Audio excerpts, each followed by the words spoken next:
What do you think about Kash Patel being nominated as FBI director? You see, there's this misunderstanding that the FBI is its own branch of government, that the DOJ is its own independent agency. That is not correct. The Department of Justice and the FBI answer directly to the President of the United States. Woodrow Wilson, who won in a spoofy election in 1912 with a plurality but not a majority of votes against William Howard Taft and Teddy Roosevelt, as Teddy Roosevelt was doing the Bull Moose Party after he was upset and the direction that William Howard Taft went, became president. Woodrow Wilson ushered in a new philosophical contagion. You could call it a governmental virus into the American body politic. Woodrow Wilson believed that the form and the structure that the founding fathers put forward, the executive branch, the legislative branch, and the judicial branch, those three co-equal branches of government with tension and with separation of powers, that was an antiquated model. Woodrow Wilson was the first president to vocally oppose and to speak against the founders and their intent for America. He said, we need to bring in and usher in a new way of governing. And that way he looked at was very similar to a John Dewey and Hegelian way of viewing history, but it was about creating bureaucracies that were not necessarily accountable to the executive, accountable to the legislative, but they're a council of experts. You see, Woodrow Wilson, being a college professor himself, saw this as an opportunity to be able to bring in the smart people to run government. Cass Sunstein is a modern equivalent as an inheritor of this belief. So Woodrow Wilson set up this 100-year detour away from the founders' vision of government. Over the last 100 years, we have seen more federal agencies be formed than Americans could list. In fact, I'm helping out with the presidential transition team wherever I'm needed, and I look at some of these agencies. I've never heard of them before. ORIRA, commissions and boards that you would like, what do these people do all day long? Why do you exist? What is your purpose? What is your task? And they couldn't even tell you. Oh, our purpose is to make sure the GBIP and the DDAP and the FT work together with the W4. Like, what?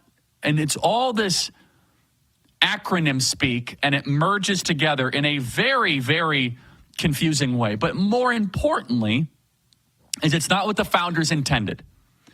This is what we call the fourth branch of government.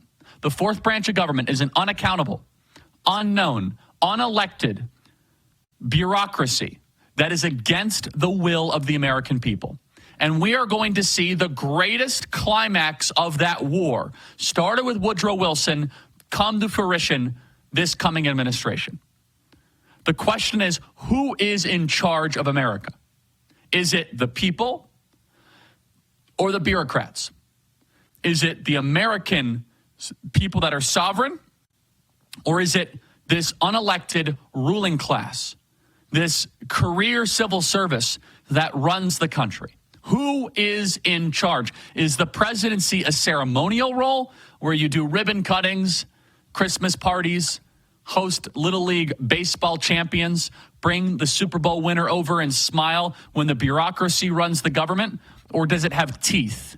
Does it have real meaning in our country? That is the open question in front of the country right now, in front of what is going to happen with this new Trump administration. The secret police of the fourth branch of government is the FBI. The FBI is the enforcement arm of the administrative state. The FBI was never actually chartered by Congress. It started as a Bureau of Investigation by Attorney General Charles Bonaparte and grew into now one of the most powerful organizations, one of the most unconstitutional organizations in American history.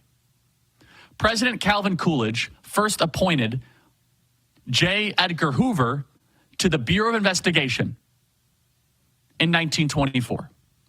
J. Edgar Hoover grew the Bureau of Investigation into the Leviathan that we know as the FBI today.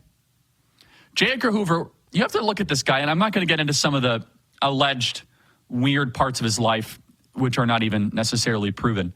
But it's interesting. How did J. Edgar Hoover survive as FBI director from 1935 to 1972? Think about that. He was FBI director for 37 years. That is not normal. To be in charge of a country's secret police for 37 years, you better believe that he had blackmail on almost every single elected leader. And that was a strategy that he embraced. He served under FDR, served under Truman, served under Dwight D. Eisenhower, served under JFK, served under Lyndon Baines Johnson, served under Richard Nixon.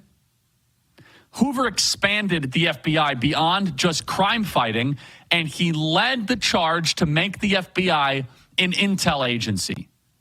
The FBI has never, and still to this day, does not have a congressional mandate to collect intelligence on the American people. It has a mandate to enforce laws that are currently on the books. And you can make a good argument, why does the FBI even exist in the first place? It was not part of the founders' vision to have a standing red guard that could be deployed against political dissidents, which of course is what it does today. And we all saw the pictures during Floydapalooza of FBI agents wearing masks, kneeling, of FBI agents marching in gay pride parades. The FBI has become the muscle of the woke. The FBI was once one of the finest fighting forces against crime in the 70s and 80s, and even earlier than that, and has turned into a disgusting, repulsive version of its former self. President Trump appointing the very qualified Kash Patel to become FBI director is an attempt to realign what the FBI should be, reporting directly to the President of the United States. You see, the media believes the FBI should be its own island. Can't touch it, can't see it. They rule themselves, they govern themselves. No one can even ask questions of them. They have superseding authority over the entire federal government. This is MSNBC's reaction to Kash Patel becoming FBI director. Listen carefully to Tim Miller, play cut 30. Is there enough backbone there, do you think, to defeat multiple nominees? I don't know. I think it's possible. And look, we saw it with Matt Gaetz already, and I think that I was actually surprised how quickly that happened. To me, Kash Patel, and I don't say this lightly, is the most dangerous nominee that we've seen yet to our democracy. I mean, you might think that having Pete Hegseth running the military is a greater level of danger because of his lack of experience, or Tulsi Gabbard at intelligence. But just as far as the threats to democracy that we were warning about before the election, and Kash Patel was a key player inside the Trump White House, pushing for and orchestrating the coup attempt in 2020. He was trying to completely take control of the Justice Department at the time. He was Trump's top lieutenant who was willing to do anything and advance any lie in service of his attempt to overturn that last election. To such a degree that there were many people that were Trump appointees in 2020 who were staying around and saying no, like standing in the breach and saying, no, not Kash Patel. Like, you cannot put Kash Patel as a temporary leader of the Justice Department, et cetera. These are Trump appointees. And so, I will see what happens in the Senate. But if Trump had people around him that were quasi-loyalists that were like, that guy's too far, who knows what that'll mean for the Senate. Now, if you listen carefully, they're talking about the independence of the FBI. Wait, hold on. Either the FBI falls under the president's jurisdiction or it does not. The FBI should not operate as an intelligence gathering service on the American people, which, by the way, is completely and totally unconstitutional. The FBI has used the Patriot Act to spy on your text messages, to look at your emails, to go after completely innocent people and be this massive information gathering service, where our freedoms and our liberties evaporate. But more importantly, Kash Patel will reform the FBI and say, get out of D.C. and go after child sex traffickers. Why are there thousands of FBI agents at desks every single day? What do? If you want to keep your badge, go into the field, find the bad guys, go find drug smugglers, go find sex traffickers. Don't go after political opponents just because they have Trump Facebook posts that you don't like.